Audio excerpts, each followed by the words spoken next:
네, 두 번째 코너 프라임 인사이트 시간입니다. 오늘은 YG경제연구소의 차영주 소장과 함께하겠습니다. 어서 오세요. 안녕하십니까? 네, 안녕하세요. 자, 전일의 미 연준 제롬 파월 의장의 발언 이후에 지금 뉴욕 증시도 상승을 했고요. 국내 증시도 지금 상당히 좋은 흐름을 보이고 있습니다. 특히나 미국에서 발표가 됐었던 고용 지표 때문에 분위기가 좀 반전이 됐다라고들 하는데 일단 제롬 파월 의장의 발언 내용부터 좀 정리를 해볼까요? 예, 제롬 파월 의장이 이제 가장 중요한 것은 이 무게감 있는 인사가 어디서 발언했느냐라는 것이 상당히 중요 포인트다라고 좀 말씀을 좀 드릴 수가 있겠습니다. 예, 예. 제롬 파월 의장 같은 경우 여러 곳에서 연설을 하시는데 이번에 연설한 장소가 워싱턴 DC 이코노미 클럽이라는 곳에서 이제 발언을 했고요.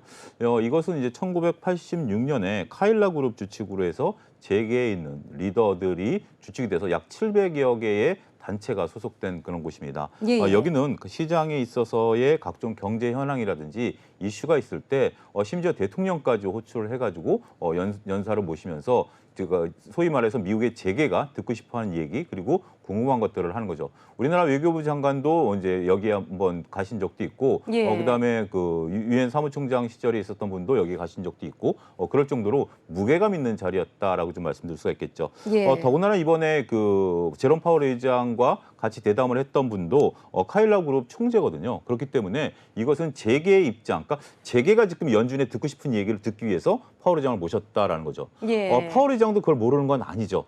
재계가 원하는 것들, 지금 시장이 원하는 것은 더 이상의 금리 인상을 언제 멈출 것인가에 대한 것들을 원하고 있다는 걸 그분도 알고 계시기 때문에 만반의 준비를 했었다라고 좀 말씀드릴 수가 있겠습니다. 예, 재계 입장에서는 파월 의장의 입에 상당히 주목을 할 수밖에 없는 상황이니까요. 그렇죠. 예, 그런 부분들이었는데 그래서 이제 미국 시장도 그 어느 때 못지않게 파월 의장의 발언 이후에 주가가 움직이는 그런 변곡점을 보였다라는 거죠. 예. 거의 FOMC 회의 이후에 파월 의장의 기자회견과 비견할 수 있을 정도로 미국 시장의 반응이 있었다 이렇게 좀 말씀드릴 수가 있겠죠.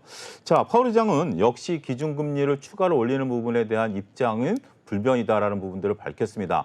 지금 연준 입장에서 본다라면 올해 그 터미널 금리, 목표 금리가 5%대 초반이기 때문에 지금 미국의 기준금리는 4.75% 아니겠습니까? 예, 예. 그렇기 때문에 25bp씩 약 한 두 차례 내지 세 차례 정도 올릴 수 있는 룸을 열어놓은 상태고 이것에 대해서는 여전히 확고한 그 의견을 얘기하고 있다라고 말씀을 드릴 수가 있겠죠.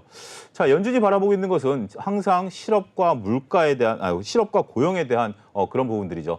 실업과 고용의 두 마리 토끼를 잡기 위해서 노력하는 연준이지만 필립스 곡선이 얘기했다시피 실업률과 물가는 동시에 잡기 어렵다라는 그런 것들을 적절히 어떻게 해결해 나가느냐가 지금 연준의 역할이다라고 얘기를 할 수 있겠죠. 예. 그런데 지금 이제 연준이 스탠스가 조금씩 바뀝니다. 우리가 2022년 초반만 하더라도 우크라이나 전쟁이 일어나기 전만 하더라도 연준은 고용 지표만 계속 얘기를 했습니다. 고용이 안정이 돼야만 우리가 이제 금리 올리는 것을 검토해 보겠다라는 것들인데 네, 실업률이 상당했으니까요. 예, 근데 이제 실업률이 어느 정도 이제 자연 실업률 단계인 4%대까지 이제 진입을 하면서 상당히 안정 구조를 보이고 우크라이나 전쟁이 터지다 보니까 이제 인플레이션이 발생을 했죠. 물론 공급발의 인플레이션이긴 합니다만 인플레이션 얘기가 나오다 보니까 이제 인플레이션만 보기 시작했죠. 네. 우리가 이제 CPI라든지 PPI 지표를 보면서 고용에 관련된 부분들은 그렇게 중요시하지 않았었던 부분들이다라고 말씀드릴 수가 있겠죠.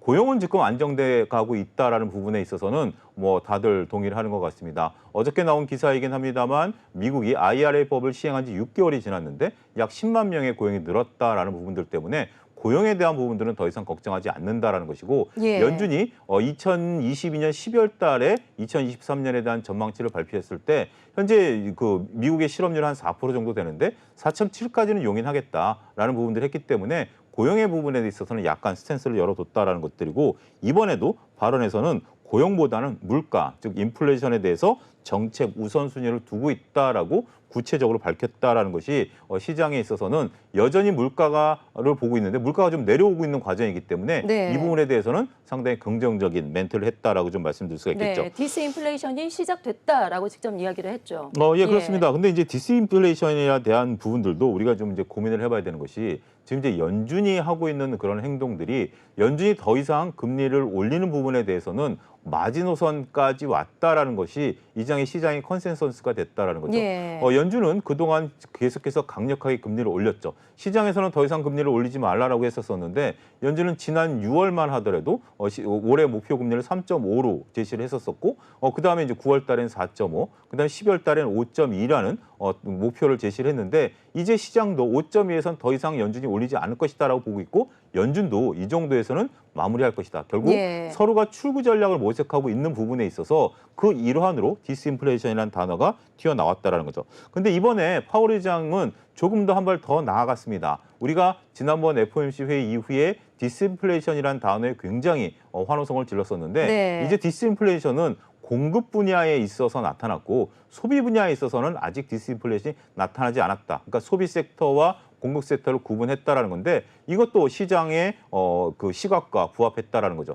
공급발 디스인플레이션은 지금 우크라이나 전쟁이 불러온 원자재 가격이라든지 유가가 몰고 왔었던 2022년에 극심한 인플레이션이 이제는 잦아들었다라는 연준의 판단을 에둘러서 표현한 것으로 보여지고 있고요. 하지만 지금 이제 고용이 강하면 뭐가 일어나죠? 서비스 부분에 있어서의 인플레이션은 여전하다라는 거죠. 그렇기 때문에 서비스 부분에 있어서의 디스인플레이션은 디스인플레이션은 아직 나타나지 않았다라는 거죠. 네. 자, 시장은 이것을 어떻게 해석했냐라면 이제 연준은 공급, 그러니까 원자재 가격에 대한 부분들은 이제 신경 쓰지 않고, 자, 연준이 이제 좁혀가는 거죠. 처음에는 우리가 이제 물가와 고용에 대한 두 마리 토끼를 잡으려고 했지만 이제 고용은 신경 안 쓴다, 물가만 네. 신경 쓴다. 물가도 공급과 수요가 있는데 지금 서비스는 수요 측면이죠. 공급 측면 이것도 이제 신경 안 쓴다. 자, 서비스만 보겠다. 서비스라고 한다라면 임금 상승률만 보고 임금 상승률이 잡히고 결국 소비자 물가가 둔화된다라면 이제 연준은 더 이상 금리를 올리지 않을 명분을 찾았다라는 것을 시장에 알렸고 시장도 결국 듣고 싶었던 얘기를 우회해서 얘기를 했습니다만 예. 정확히 파월 의장이 얘기했다라고 표현을 좀 드릴 수가 있겠죠. 더군다나 지금 현재 막다하게 풀려져 있는 QT, 양적 긴축에 대한 부분들도 현재 지금 소극론적으로 속도를 조절해 나가겠다라는 부분들에 대해서는 상당히 그러니까 연준은 아직까지 그렇게 쉽게 물러설 생각이 없다라는 걸 알지만 네. 물론 시장도 그걸 알아요. 하지만 연준이 출구 전략을 모색하고 있다라는 측면에 있어서는 상당히 긍정적으로 지금 받아들이고 있다라는 거죠. 시장은 연준이 목표로 제시했던 5.2의 터미널 금리까지 도달하는 부분에 대해서도 이제 인정. 더 이상 금리를 올리지 않는 상태에서 높은 수준의 금리가 유지되고 있는 고금리가 상당 기간 유지될 것이라는 것도 인정. 그리고 파월 의장이 지속적으로 밝히고 있는 2023년에는 금리를 인하하는 피봇이 없다라는 것도 인정. 이렇게 된다면 지금 파월 의장이 얘기하고 있는 연준의 생각과 그다음에 시장이 바라보고 있는 것이 일치되는 시점. 2022년에는 간극이 있었죠. 시장은 계속해서 그만 금리를 올리라고 했지만 연준은 여전히 강한 스탠스, 심지어는 내가 금리를 적게 올린다 하더라도 시장이 오해하지 말라라는 그러한 매파적인 발언까지 했었던 연준이지만 이제는 시장과 호흡을 같이 하고 있다는 것이 상당히 긍정적이다라고 좀 말씀드릴 수가 있겠고 예. 이러한 발언 이후에 미국 시장이 반응을 했다라는 것은 이미 예견됐었던 것을 확인했고 특히 여기에 따른 더 이상의 이제 미국의 금리 인상이 없다라는 것을 확인하면서 시장이 반응을 했다 이렇게 말씀드릴 수가 있겠습니다. 예, 말씀하신 대로 지금 미국의 연준에서 목표를 5.2%로 금리를 잡았기 때문에 지금 4.75%인 상황인 거죠. 사실 멀지 않았다고 볼 수 있는데 그렇다면 이후에 금리 인상의 이제 출구 전략을 좀 짜야 될 것 같은데 연준에서 어떤 전략으로 좀 나올 수 있을까요? 원래 이제 우리가 2월달에 연준의 FOMC 회의 이전에 일주일 동안 블랙아웃 기간이 있죠. 그동안 네. 연준 위원들이 이제 발언을 할 수 없는 그런 겁니다. 근데 연준이 했었던 행동은 작년 이제 봄부터 닉 티밀하우스라고 월스트리트 저널 기자를 통해서 어떻게 보면 연준의 얘기를 좀 했어요. 닉 티밀하우스 기자가 연준을 출입하는 월스트리트 저널 기자인데 그분이 6월부터 연준을 예측했던 것이 거의 지금 100% 맞아 들어가고 있는 상황이죠. 예. 닉 티밀하우스가 1월 말에 어떤 얘기를 했냐면 연준은 이번에 25bp 금리 인상을 한다. 그리고 연준도 더 이상의 금리를 올리지 않을 것에 대한 고민을 하고 있다. 또 연준은 이번에 구체적으로 출구 전략을 구체화할 것이다. 그러니까 연준도 갑자기 금리를 멈춘다라는 게 아니라 이러이러한 지표가 나오면 금리를 더 이상 안 올릴 것이다라는 것을 이번에 논의를 시작할 것이다라고 네. 티밀하우스 기자가 얘기했고 또 한 가지 덧붙였습니다. 그렇지만 발표하지는 않을 것이다라는 건데 지금 파월 의장의 입을 통해서는 그런 것들이 드러나고 있는 거죠. 자, 제가 말씀드린 것처럼 지금 미국의 다양한 경제 상황 중에 지금 파월 의장이 얘기한 것은 결국 고용도 아니고 원자재 가격 상승도 아니고 소비자 물가 그리고 저희가 지난번에 한번 다룬 적이 있었습니다만 연준이 새로운 북극성을 보고 있다라는 측면에 있어서 임금 상승률을 보고 있다. 결국 괴를 같이 하는 거거든요. 그러니까 연준도 이제는 5.2, 그러니까 지금 4.75, 5.2 사이에 숫자를 계산하면 이게 안 맞는다라고 하시는 분들도 있어요. 25bp씩 하게 되면 지금 이제 예. 5.25 아니냐라고 얘기를 하는데 네. 터미널 금리라는 기본 개념을 아셔야 됩니다. 연준의 이제 기준금리, 우리는 이제 현재 3.5인데 미국은 현재 기준금리가 4.75에서 4.5잖아요. 예, 예. 25bp 차이가 있기 때문에 이 중간값, 그러니까 중간값을 반으로 나누는 건 아니에요. 왜냐하면 연준의 이런 25bp 금리라는 것은 연준 금리는 시중은행이 연준에게 돈을 맡길 때 들어가는 금리거든요. 그래서 돈을 많이 맡기면 이자가 많아지고 돈을 적게 맡기면 이자가 적어지는 거기 때문에 소위 저희가 터미널 금리라는 용어를 쓰죠. 평균 금리라는 용어를 쓰지 않고 예. 터미널 금리라는 용어를 쓰고 있기 때문에 터미널 금리가 5.2다라는 건 뭐죠? 결국 연준의 기준 금리는 5.25에서 5.50 사이에 머무르겠다라는 것이고요. 그렇다면 지금 셈법으로 보면 25bp씩 2번 하면 끝나는 거죠. 서로 더 한 번 해서 5.5가 된다 하더라도 5.2에서 5.5 정도 된다면 거의 근접한 수준이다라고 보는 거기 때문에 지금 시장에서는 연준이 2차례 정도 그래 거기까지는 우리가 받아들일 가능성 받아들여야 돼. 이건 우리가 확정된 거야. 하지만 더 이상의 금리 인상은 없다. 이 부분에 대해서도 지금 현재 얘기가 나오는 것이 지금 정치권에서 미국의 부채 한도에 대한 지금 그 논의가 이제 시작되고 있지 않습니까? 예. 막대한 부채가 있기 때문에 연준도 여기서 금리를 올려서 5.5 이상 되면 결국 이건 다 누구에게 부담이 되는 거죠? 미국 정부에 부담이 되는 거죠. 그런 부분들이 있기 때문에 지금 가장 베스트 시나리오는 5.2 정도에서 고온 금리, 그러니까 금리가 내리지 않고 유지되는 그런 상황. 우리가 버냉키 때는 이것이 보통 한 11개월 정도 유지가 됐기 때문에 예. 연준이 얘기하는 2023년에 피봇, 그러니까 금리 인하가 없다라는 논리도 정확히 맞아 떨어지는 부분들이기 때문에 일단 멈춰야죠. 네. 멈추고 나서 유지되는 건 또 상황을 봐야 되겠습니다. 멈춰야 유지가 되고 유지가 돼야 떨어지는 거기 때문에 첫 번째 발을 내딛을 수 있는 희망이 보인다 이렇게 표현을 드릴 수가 네. 있겠습니다. 마지막으로 짧게 이거 하나만 더 여쭐게요. 그 우리나라 경우에는 연준의 이런 움직임에 대해서 어떻게 좀 전략을 짜야 될까요? 일단 연준은 뭐 스탠스를 밝혔고요. 이제 예. 우리가 23일 날 이제 한국은행의 이제 금토회가 열립니다. 근데 이창용 총재 같은 경우는 작년서부터 연준과 좀 거리를 좀 두겠다라는 발언을 계속 해왔어요. 왜냐하면 우리 가계부채가 막대하기 때문에 지금 3.5에서 3.75까지 25bp 금리 인상을 하게 된다라면 25bp 금리 인상을 할 때마다 우리 가계가 부담해야 되는 이자가 6조씩 늘어납니다. 예, 예. 굉장히 부담이 늘어나는 부분들이고, 근데 지금 이제 금리 격차가 1.25인데 지금 만약에 우리가 이제 23일 날 금리 인상을 안 하고 미국이 3월 달에 금리 인상을 하게 되면 1.5로 금리 격차가 벌어지는 거죠. 하지만 일부에서 보는 것처럼 금리가 벌어진다 그래서 자금이 유출되는 건 아니에요. 지금 현재 1.25 정도 금리가 벌어졌음에도 불구하고 지금 우리나라 주식시장으로는 외국인들의 순매수가 이어지고 있는 그런 상황 아니겠습니까? 예. 과거 우리가 1.5 정도까지 벌어진 적이 있어요. 극대로 벌어졌을 때 1.5고 그게 4년 동안 유지된 적이 있습니다. 네. 그럴 때도 자금 유출이 없었다라는 점인데 문제는 이제 미국이 2번 정도 금리 인상을 하면 우리가 이번에 못하면 다음이라도 어쩔 수 없이 25bp 정도 금리 인상은 해야 된다라는 건데 네. 글쎄요 지금 이창용 총재와 6명의 금통위원들의 셈법이 저는 뭐 여담입니다만 그 어느 때 금통위원들의 역할보다 더 힘들지 않을까. 네. 23일 일단 좀 지켜봐야 되지 않을까 싶습니다. 네네, 알겠습니다. 좀 지켜보도록 하죠. 자, 두 번째 이슈 살펴보겠습니다. 자, 어제 주식시장에 상당히 파장을 일으킨 소식이죠. 바로 SM과 카카오가 손을 잡았다라는 소식인데 사실 이게 어제 오늘 이야기는 아니고 소장님 뭐 벌써 2년 가까이 좀 미뤄왔었는데 뭐 카카오 SM이 과연 카카오 손을 잡을 것이냐 네이버 손을 잡을 것이냐 뭐 의견이 분분했었는데 결국에는 카카오가 SM과 손을 잡았습니다. 시장에서도 뭐 관련주들의 움직임이 상당히 강했는데 그런데요. 지금 이게 좀 순조롭게 진행이 되는가 했는데 이수만 전 의장 측이 법적인 부분을 좀 언급을 하면서 지금 제동을 걸었어요. 이 부분 좀 어떻게 봐야 될까요? 예, 그렇습니다. 말씀하신 것처럼 좀 역사가 오래됩니다. 이제 지금 우리가 보면 여러분들 신문 기사 검색을 하게 된다라면 SM 특히 이제 이수만 의장이 이제 본인이 직접 나서서 CJ 측하고 이제 카카오 측하고 경영권을 넘기는 문제에 대해서 상당 부분 얘기가 이제 거론이 됐었고 그게 예. 뉴스가 된 적이 있습니다.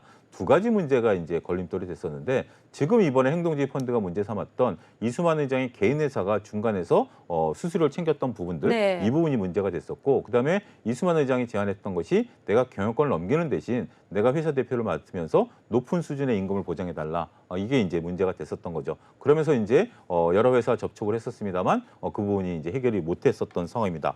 이번에 이제 행동주의 펀드가 들어오면서 이수만 의장이 그 자신의 중간 회사가 했었던 수수료 수치를 이제 더 이상 하지 않겠다라고 하면서 조카를 이제 대표이사로 내세우면서 본인이 갖고 있는 개인회사 대표이사로 내려앉은 그런 형국이죠. 그런데 조카가 지금 이제 그 대표이사로 하고 있는 SM, 그러니까 여러분들이 정확히 보셔야 되는 게 지금 이수만 전 의장이라고 불러야 되겠죠. 이분은 SM에 대한 지분은 있지만 경영권은 갖고 있지 않습니다. 네, 진작에 내려갔죠. 네, 경영권은 지금 조카가 갖고 있는 상황인데 네. 이 조카분이 SM의 이제 경영권을 가지면서 제3자 유상증자 및 기존에 발행됐었던 CB 전환사채를 가지고 약 9% 정도 지분인데 이걸 카카오에 넘기겠다라는 공시를 어제 이제 2시경에 발표를 했습니다. 그러면서 카카오 입장에서 본다라면 약 2천억 정도로 SM의 지분을 9% 정도 인수하는 그런 효과를 볼 수 있겠다라는 거죠. 이러한 소식들이 이제 들어오니까 결국 카카오 엔터를 갖고 있지 않습니까? 그렇기 때문에 카카오 엔터에 대한 시너지 효과 그리고 SM과의 어떤 그런 부분들 얘기가 이제 진행이 좀 됐었던 그런 부분들입니다. 네. 그런데 저녁 때 갑자기 뉴스가 바뀌었죠. 이수만 의장 측에서는 SM을 대상으로 해서 현재 지금 신주 발행, 그러니까 제3자 배정을 발행하기 위해서 신주를 발행해야 되는데 이것에 대한 발행 금지 가처분 신청을 내겠다라고 법적인 이제 스탠스를 갖췄고 네. 굉장히 발빠르게 움직였어요. 지금 현재 법무법인을 하나 선임을 했고 거기서 오늘 또 보도 자료가 나올 정도로 굉장히 발빠르게 현재 지금 진행이 되고 있다라는 거죠. 지금 현재 이수만 측에서 밝힌 법적인 어떤 문제점에 대한 쟁점은 두 가지로 압축이 될 수 있는데요. 지금 이제 신주를 발행하는 부분에 있어서 SM이 지금 현재 현금 흐름도 좋고 굉장히 경영 상태가 안정돼 있는데 굳이 주식을 추가 발행해야 되느냐라는 부분들이에요. 네. 이 부분에 대한 어떤 논쟁인데 원래 이제 이 신주를 발행할 때 현금이 풍부한 상태에서 발행하는 것은 조금 그 문제가 있다라는 게 현재까지는 판례예요. 그래서 이 부분에 있어서는 이수만 의장의 의견이 일견 합리적으로 보이긴 합니다. 하지만 문제는 회사의 정관이라는 게 있죠. 회사가 무엇을 한다는 정관, SM 정관에 제3자 유상증자를 할 경우에 물론 자본금이 부족할 때도 하지만 경영 합리화라든지 아니면 협업이라든지 이런 경우에 발행할 수 있다라고 정관에 명시돼 있다라는 거죠. 예. 따라서 이 부분에 대해서는 이수만 의장이 제기하는 부분에 있어서의 법적인 문제는 그렇게 크지 않을 것이다라는 게 증권가의 전언이죠. 문제는 이제 두 번째입니다. 하나는 현재 지금 SM 같은 경우 현재 행동주의 펀드와 경영권 분쟁 상태에 있는 거죠. 지금 실질적으로 본다라면 오히려 어떻게 보면 이수만 의장이 지금 물러나 있고 지금 현재 이수만 의장의 조카와 행동주의 펀드가 손을 잡은 것처럼 보이긴 하지만 네. 공식적으로 보면 일단 둘이 경영권 분쟁이 있는 거죠. 그런 상태에서 이게 지금 자신들의 지분을 확보하기 위해서 3자 유상 배정하는 문제에 대해서는 법리적인 다툼이 이거 굉장히 첨예하게 대립할 수밖에 없다라는 거죠. 첫 번째 얘기한 것처럼 회사의 어떤 발전을 위해서 한다라고 한다라면 현재 지금 SM 측이 승소할 가능성이 높습니다만 네. 현재 이수만 의장을 배제하기 위해서 카카오를 끌어들이는 과정에 있어서의 배정이다라고 한다라면 이수만 의장 측이 이길 가능성이 있다라는 거죠. 그래서 현재 지금 증권가에서는 이것에 대해서는 예측 불허의 상황이다라고 현재 지금 판단을 내리고 있습니다. 왜냐하면 법원의 판단이 내려져야 되는 부분들이고 이것은 예. 법원을 향해서 SM 측과 이수만 의장 측에서 첨예하게 자신들의 그 입장을 이제 표명할 것이기 때문에 이러한 부분들은 결론이 날 때까지는 어렵다라는 거죠. 자, 이분을 정리를 하자면 이게 어떤 효과를 나타내게 되냐면 일단은 신주 발행 가처분 신청을 할 것으로 현재 지금 알려지고 있고요. 네. 이게 인용이 된다라면 일단 신주 발행은 멈추게 됩니다. 올스톱이 되는 네, 거죠. 이제 법원 판결이 날 때까지 멈추게 되는 것이고요. 지금 현재 일부 증권가에서 돌아다니는 얘기는 결국 SM증과 이수만 의장 측이 지분 경쟁을 하면서 주식을 사들이지 않겠느냐라는 거죠. 오늘 카카오 주가가 떨어지고 SM 주가가 올라간 이유 중에 하나는 서로 지분 경쟁이다라는 얘기들이 증권가에 돌아다니기 시작했고 지분 경쟁이라는 건 뭐죠? 주식을 얼마만큼 더 확보하느냐 여부죠. 예. 그러면 시장에서 사들일 가능성이 있고 그럴 때는 지분 경쟁이 붙을 때는 가격이 무차별적으로 뛰는 그런 효과를 노리는 거죠. 하지만 지금은 지분 경쟁이 일어날 수 있는 상황이 아닙니다. 법원의 판단에 따라서 법원에 만약에 이수만 의장 측의 손을 들어주게 된다면 신주 발행은 멈추게 되는 거고요. 그러면 현재 SM과 카카오가 맺었던 계약은 없었던 걸로 됩니다. 그리고 만약에 SM 측에 손을 들어주게 된다면 이수만 회장이 현재 18% 정도 갖고 있고요. 우호 지분까지 하면 한 25% 정도 갖고 있다라고 보여지는 건데 이때는 지분 경쟁이 일어날 가능성도 있죠. 그렇기 때문에 그때 가서 그것은 되는 건데 네. 법원의 판결이 나타난다라는 게 1, 2개월 만에 나타나는 건 아니잖아요. 그렇기 때문에 여러분들이 지금 너무 단기간에 시장 이슈에 반응해서 주식을 매매 관점에서 본다라는 것은 아직은 조금 조심스럽다라는 것이고요. 한 가지 더 여기서 또 우리가 확인해야 될 사실들이 있습니다. 현재 지금 카카오 그룹 내에서 카카오 엔터가 비상장이고요. 이 부분에 대한 상장 이슈는 계속해서 불거져 왔었던 부분들인데 만약에 카카오 엔터가 SM과 협업을 하게 되고 지분을 갖게 된다면 카카오의 자본 구조가 튼튼해지고 위상이 커지게 되면 결국 주주들이 그렇게 반대하는 또 다른 회사의 IPO가 될 가능성도 시장에서는 카카오에 대한 불편한 시각을 드러내고 있다. 이렇게 말씀드릴 수가 있겠습니다. 네. 어쨌든 지금 현재 이슈에 대한 상황은 가처분 신청 결과에 따라서 상당히 많이 이제 판이 요동칠 수 있기 때문에 그 결과가 나올 때까지는 좀 지켜봐야 될 것 같습니다. 과연 법원이 어느 쪽에 손을 들어주게 될지 지켜보도록 하죠. 자, 이어서 세 번째 이슈 살펴보겠습니다. 최근에 주식시장의 특징 중에 하나가 바로 신규 상장주의 소위 따상 행진입니다. 자, 이제부터 공모주 투자를 다시 해야 하나 고민하신 분들도 많으실 것 같은데 소장님, 사실 지난해도 그렇고 올해도 그렇고 주식시장이 워낙 안 좋기 때문에 IPO 시장이 완전히 얼어붙을 것이다라고 했거든요. 그런데 요즘에 이렇게 IPO에 도전하는 기업들이 따상 행진을 보이고 있어요. 말 그대로 정말 공모주에 다시 이제 투자를 좀 해봐야 되나 고민하실 것 같은데요. 주식에서 이제 시장에 관심이 그러니까 올라가는 종목이 있고 네. 이게 시장에 관심을 끌으면 내가 한번 여기 뛰어 들어가 봐야 될까라고 네. 생각하시는 분들 있죠. 항상 그것은 꼭지를 잡는다. 네. 대부분 90% 이상 꼭지를 잡는다라는 것을 먼저 말씀드리도록 하겠습니다. 예. 자, 일단 뭐 따상이라는 단어가 이제 따상이라는 것은 공모가가 예를 들어서 10,000원이면 공모가 대비해서 이제 처음에 이게 동시효과 때 붙을 때 10,000원이 떨어지면 5,000원까지 떨어지고요. 네. 올라가면 20,000원까지 올라갈 수 있습니다. 네. 그게 이제 법적으로 적용이 되는 거고요. 그게 이제 호가가 접수돼서 만약에 이제 많은 분들이 사자라고 몰리면 10,000원짜리가 20,000원이 되고 20,000원이 기준가가 되고 여기 30%가 올라가니까 26,000원이 되는 거죠. 그러니까 내가 10,000원에 공모주를 받았는데 그날 따상을 기록하면 26,000원에 매도가 가능하다라는 거죠. 자, 따상이라는 단어가 언제 등장을 했을까요? 2021년에 처음 나온 단어입니다. 제가 얼마 주식시장에 안 됐네요. 30년 넘게 있었습니다만 네. 따상이라는 용어가 이렇게 대중화된 것은 2021년에 나왔다라는 거죠. 네. 어떻게 보면 하나의 주식시장 동학개미운동 이후에 몰고 온 하나의 어떤 변화다라는 것이지 네. 이게 오래전부터 있었던 정형화된 투자법은 아니다라는 점도 먼저 말씀드리도록 하겠고요. 공교롭게도 1월 27일 날 미래반도체가 이제 상장을 하면서 첫 따상을 기록했습니다. 미래반도체는 삼성전자의 반도체를 유통하는 회사인데요. 그때 당시만 하도 삼성전자가 6만 원을 돌파하면서 반도체에 대한 기대감이 있었던 그런 상황입니다. 따라서 삼성전자와 거래한다라는 것들 그리고 이제 인공지능이 이제 막 우리 시장에 이제 들어왔을 상황이기 때문에 이때 당시에 이것을 이제 따상을 기록했다라고 좀 말씀드릴 수가 있겠죠. 더 재미있는 것은 1월 31일 날 상장한 오브젠이라는 회사입니다. 이 회사 같은 경우 기관 청약에 있어서 상당히 흥행이 저조했었던 회사예요. 네. 이게 뭐냐면 우리가 이제 온라인 쇼핑을 하게 된다라면 온라인 쇼핑에 있어서의 소비자들의 패턴을 분석해 가지고 그것을 기업들에게 정보를 제공하는 거예요. 그래서 처음에 이게 과연 돈이 되느냐라는 부분에 있어서 이 오브젠에 대해서 기관 투자들이 관심을 갖지 않았어요. 네. 근데 이걸 분석하는 게 AI로 하는 거 아니야? AI 인공지능이 되는 거 아니야? 지금은 챗 GPT니까 AI 관련주로 봐야 되는 거 아니야? 하면서 오브젠이요? 갑자기 네. 흥행을 나타내는 네. 그러한 부분들이 됐다라고 말씀드릴 수가 있겠죠. 거기에 이제 2월 7일 날 스튜디오 미르가 이제 상장을 하면서 세 번째 따상이. 따상을 기록하는 네. 모습들을 보였고 2월 3일 날 3기 EV가 장중에 따상을 기록했는데 이건 전기차 관련주이기 때문에 최근에 예. 또 어떻게 보면 공교롭게도 지금 우리가 이제 장중 따상을 기록한 미래반도체, 오브젠, 스튜디오 미르, 3기 EV가 현재 시장에서 관심이 가장 많은 뜨거운 핵심 테마제에 엮여 있는 종목들이다라는 거죠. 밸류라든지 이런 것들은 무시하고 일단 시장에 있어서 지금 가장 뜨거운 시장에 있어서 새로운 살거리를 찾고 있는 트레이딩 자금들이 뭔가 새로운 것들이 들어오니까 여기에 자금이 몰렸다 이렇게 보시는 것이 가장 정확하지 않을까 싶습니다. 왜냐하면 네. 올 들어서 6개 기업이 상장을 했는데요. 4개 기업이 따상을 기록했고 2개 기업은 따상을 기록하지 못했다라는 것들 이름조차 여러분들이 지금 모르고 있는 기업들이다라는 네. 거죠.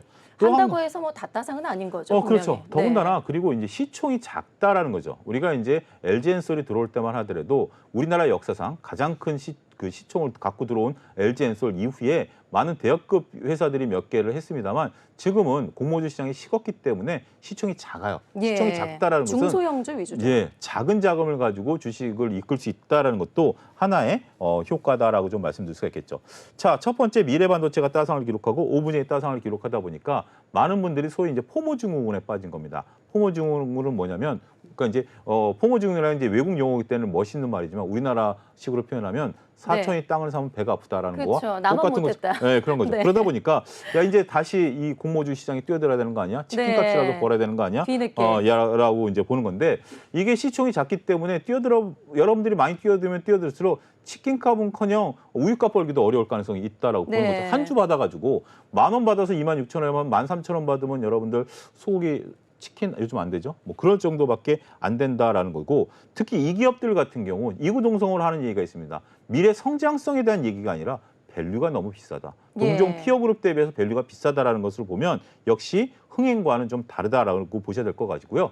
여러분들이 원칙을 가지셔야 될 것. 제가 서두에도 따상이라는 단어가 나온 지 얼마 안 됐다라고 말씀드렸던 이유 중에 하나가 제가 주시장에 들어와서 배웠던 그런 내용이 여지까지 유지되는 건 뭐냐면 IPO 뭐 공모주에 들어가는 것에 대해서는 제가 뭐라고 하지는 않습니다. 그게 이제 흥행할 수도 있고 성공할 수도 있고 나름대로 이제 그것을 계속하다 보면 썸으로 보면 수익률이 그렇게 나쁜 건 아니에요. 그래서 공모주만 하시는 분들이 있지만 이걸 내가 치킨값을 벌겠다라고 들어가면 무리수를 둘 수밖에 없다라는 게 첫 번째고요.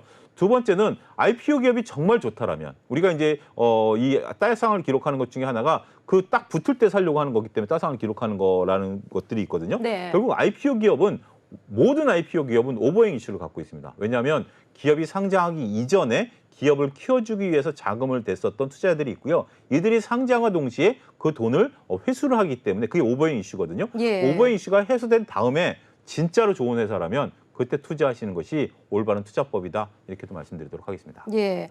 마지막으로 짧게요. 2월에도 IPO 기업들이 더 늘어날 가능성이 있을까요? IPO 시장은 당분간 침체될 수밖에 없습니다. 왜냐하면 우리가 네. 우리나라의 이제 특징인데요.